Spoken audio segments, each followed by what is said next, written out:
Well, hello, it is I, Chris Brook, and welcome to this episode of The Brief for today, which is what? Monday, October 16th. Happy birthday to Rob Hatch, my business partner at Owner Media Group. This is a show where I share with you stories that I've picked up and have found interesting and want to share with you. If you want to follow along, you can go to chrisbrogan.com/CBM, and you can see all the stories there for yourself. chrisbrogan.com/CBM will walk you through the most recent episode of this brief. And as we move along, its stories are all from various areas of where technology and culture and future ideas might help you find the gaps in your business and give you a sense of where you can take things. Always happy that you're here for me. So here's the first one up that's kind of interesting. Could you get healthy, hi Beth Berry, can you get very fast food but also tasty food and healthy food from a vending machine? Signs point to yes.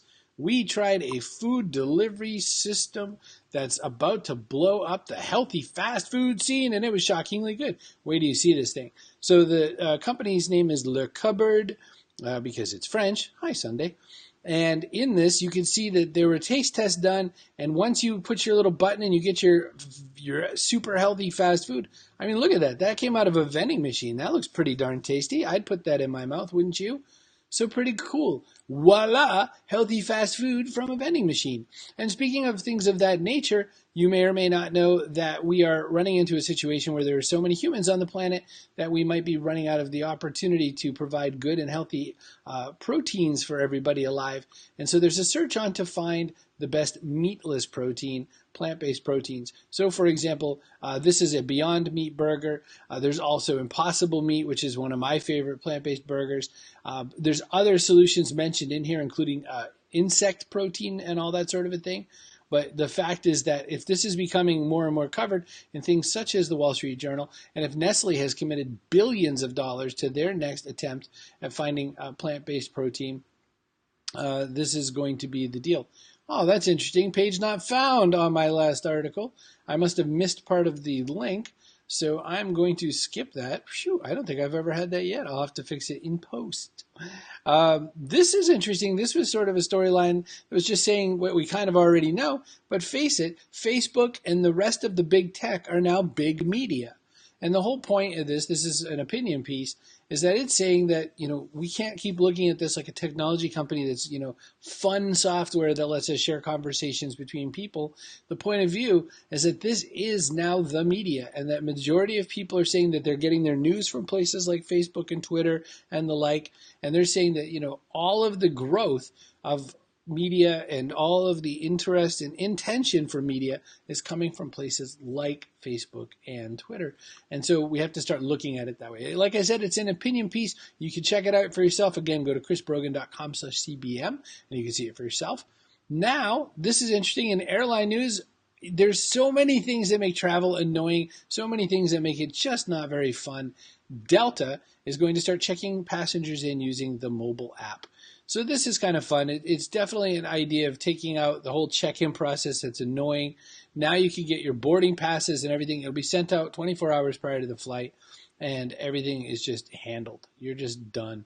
So I like it. I like anytime there's a chance to see some forward action in the land of travel and making that sort of a thing happen. Hey, Kim, glad to see you here. Wow. It's like you guys must travel in packs, because I swear I've seen most all your faces today, and now here you are again. In the news of things that we already knew and sort of Adobe says, well, that's weird. Hackers are exploiting Flash on Google Chrome, Microsoft Edge, and Internet Explorer. If you don't already have a relative or friend or family member who has been hacked by Adobe saying you need to update your Flash update, I can tell you that more and more and more people are getting hit by this. Most recently, Equifax ran into this problem. It is just totally nuts to me that we're still getting these kinds of stories, but it's also sort of funny where Adobe's like saying, sorry, we didn't know that people were getting hacked. It's the number one way that people are getting hacked. That stupid, you didn't update your Flash player is essentially glowing, we're about to wreck you. Relatives, friends, family, even sometimes yourself, if you're not paying attention, can click it and wreck your systems. It's not that fun. I'm always one to share what I find interesting in blockchain, cryptocurrency, Bitcoin, that sort of a thing. Now the United Arab Emirates has jumped in. The Dubai government has unveiled its own cryptocurrency that you can use for government and non-government purchases alike.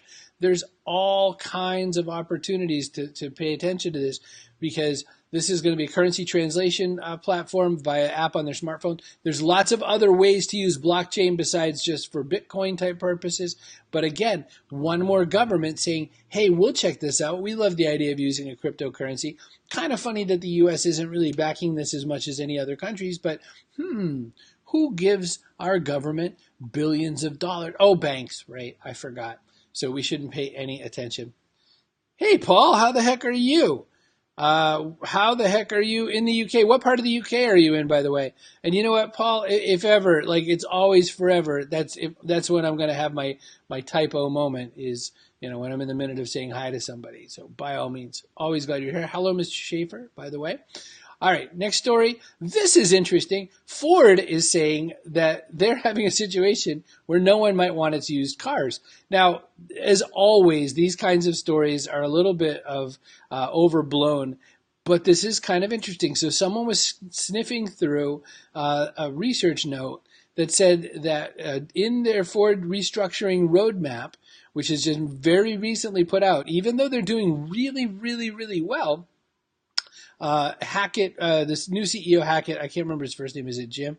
It says that there's a problem where it might be that people aren't going to want to purchase older Fords because the newer Fords have all kinds of other technologies that people are going to want to take advantage of.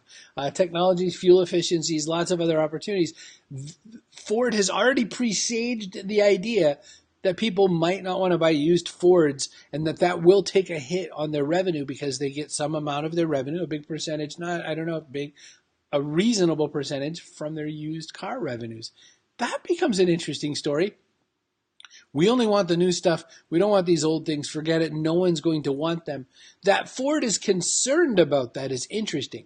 If it were in marketing lore, we would be like, whatever, you're just blowing smoke. But this is financial guidance, which has to be as lawful and as truthful as humanly possible. But as possible as they can make it, this is financial guidance that says we're so worried that people aren't going to buy our used cars that we're going to have to expose that information. Oh, and Nottingham. I think I went to Nottingham when I went up to visit my buddy Rob. Am I right that that's not all that far off from Doncaster? I'm fairly sure it is. Thorne, those areas out there. If so, I think I might have actually at least drove through the village in pursuit of a nice pint somewhere. So always happy to talk with you, but thank you for being here. Lastly, my last story is almost always the thank you, Mark. I appreciate that. My last story is interesting insofar as this is what Amazon says are going to be the top 100 toys of the holiday season 2017. So definitely worth checking out. I was surprised at which ones I knew nothing about. I know about My Little Pony. I'm surprised that Barbie's Dream House is in the top 100.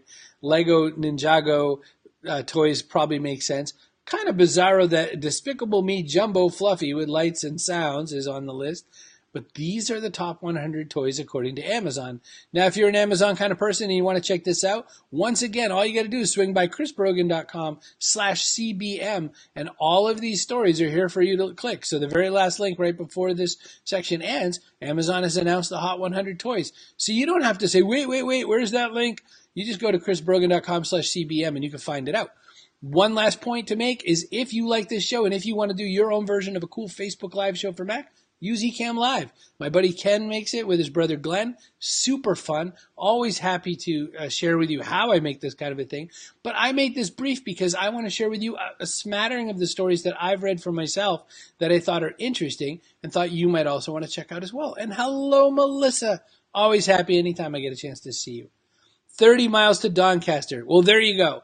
If I ever come back to the old Donny area again, Paul, I will look you up for sure. I had a great time. Although Rob Wilmot, I was there to see, we went and spoke at Doncaster College. One of those real fun things was that on the way to York, Rob and I were going to be interviewed on the BBC radio show, I think BBC 3 radio show. Rob takes me to McDonald's for breakfast. I said, Rob, I'm in England. I don't want to eat McDonald's. I eat that practically daily in my own real life. Why would you take me here? And he goes, I kind of like McDonald's. And so it was a very funny story to me. And hello, Marianne. Good to see you. That's it. That's the whole story. So chrisbrogan.com/CBM to check out all of these news stories. Use Ecamm Live yourself if you want to make a cool story on Facebook Live for Mac. Best way to do it. That's it. That's all I got. I love you much. I'll talk to you soon.